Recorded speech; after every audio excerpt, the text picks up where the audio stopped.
Now let's return to our top story now, and it's the news that NHS and social care staff in England may not lose their jobs if they refuse to get the COVID vaccine. Yeah, ministers are meeting today to decide whether to drop that policy. We can hear now what the opposition think. Emily Thornberry is the Shadow Attorney General and joins us live on the programme. Good morning. Lovely to have you with us this morning. Do you think a U-turn on this mandatory vaccination for NHS workers in England, is it the right thing to do? I think it's definitely worth thinking about it again, because I think that the path of Omicron has been better than we had feared. So I think that needs to be looked at. And I think also we've seen many more people from the NHS coming forward and getting the vaccine than we thought. So they need to reassess. And obviously what we do need to do is retain as many people as possible within the NHS. You know, people don't join the NHS in order to harm others. They join the NHS because they have a calling. They want to help other people. They want to look after them. We need to continue to put forward the argument that they are helping others by being vaccinated.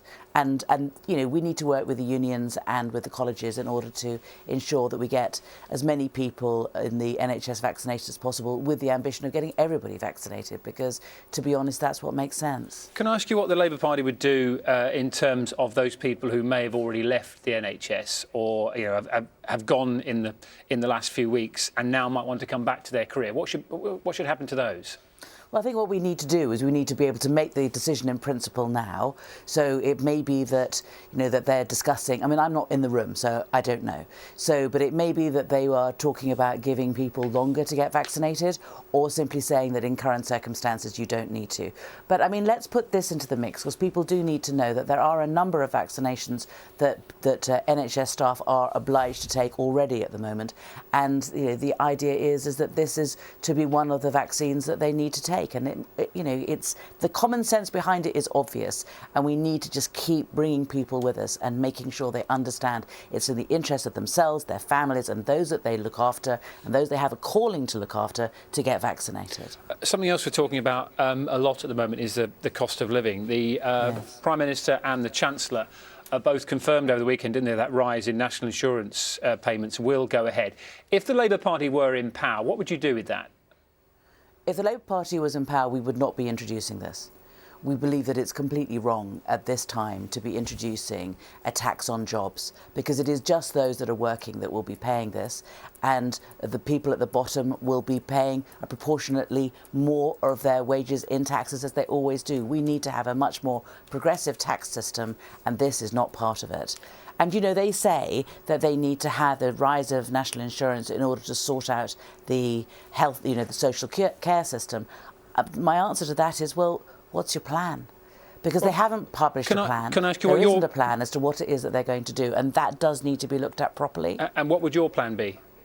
I'm afraid it's something that we are continuing to work on, but I can tell you this, that we would, whatever plan we put forward, we will have these aspirations, which is to make sure that nobody is denied social care if they need it, and nobody is denied social care because they can't afford it. We need to make sure that it's accessible to everybody. It's a really important part. A decent society needs to look after the most vulnerable. I understand all that, but I'm just asking you how you would afford it, because the one thing that we've spoken to the Labour Party about is you've said a one-off windfall tax. But obviously social care and these changes to the NHS, that's a long-term problem, and yours is a short-term solution. Well, the windfall tax in particular is about VAT, making sure that it's about energy prices. So what we would do about energy prices is to get rid of VAT on energy, because the government's made a great deal of money because the prices in energy have gone up. Therefore, obviously, there's been an increase in VAT the government's been able to collect. So we would say we would stop that, and we would have a windfall tax on the energy companies that have been making a great deal of money out of the fact that the energy prices have been rising as well. So those two things together would help people to the tune of hundreds of pounds. And that is a costed plan, and we put that before the government and say, you don't have a plan when it comes to cost of living crisis. This is what we would do.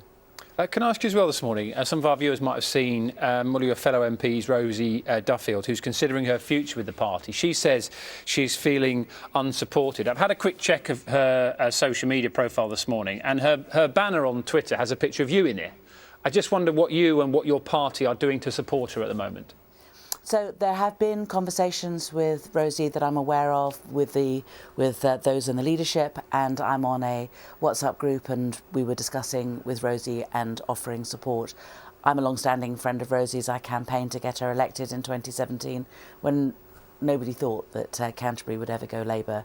I've always been there to give her support, and I think that current circumstances are really sad, and it does need to be sorted, and I will play my part if anyone wants me to help. So have you spoken to her directly? No, I've not spoken to her. I only found out about this yesterday afternoon, the recent stuff. So there's the social media conversations that have been taking place behind closed doors on the WhatsApp groups, and as I say, I spoke to the leadership last night, and there's conversations going on with her at the moment. But it's early days, and we do need to sort something out, and she does need to be supported. And as I say, I think there are many women in the Labour Party who, want to and will support her. One other thing which is a hot topic of debate at the moment is what's happening in Ukraine. Our reports, and we'll talk to the government about this in about half an hour's time, the UK is considering a major military deployment. I've asked you a lot today about what Labour's views are on some of these big issues. How do you feel about potentially sending troops to Ukraine? I don't think that there is a plan to send troops to Ukraine. I think that the plan is to send troops to many of the places that were the places in Eastern Europe that are now no longer in kind of the Russian sphere of influence.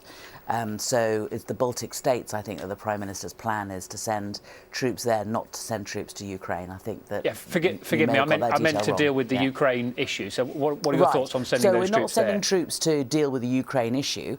What we're doing is we're saying that, and we support the government in this, that we will give logistical support to the Ukraine military. The Ukraine military are in a much better position than they were when there was the invasion of Crimea a few years ago. And we have made it perfectly clear to the Russians that we in the West stand united, and we will impose a new generation of crippling sanctions against the Russians if they do invade Ukraine. And we are giving additional support to the Baltic states, who are now part of NATO, and we have an obligation to ensure that they are protected from Russian aggression. Emily Thornberry, appreciate your time this morning. Thank you very much. Not at all.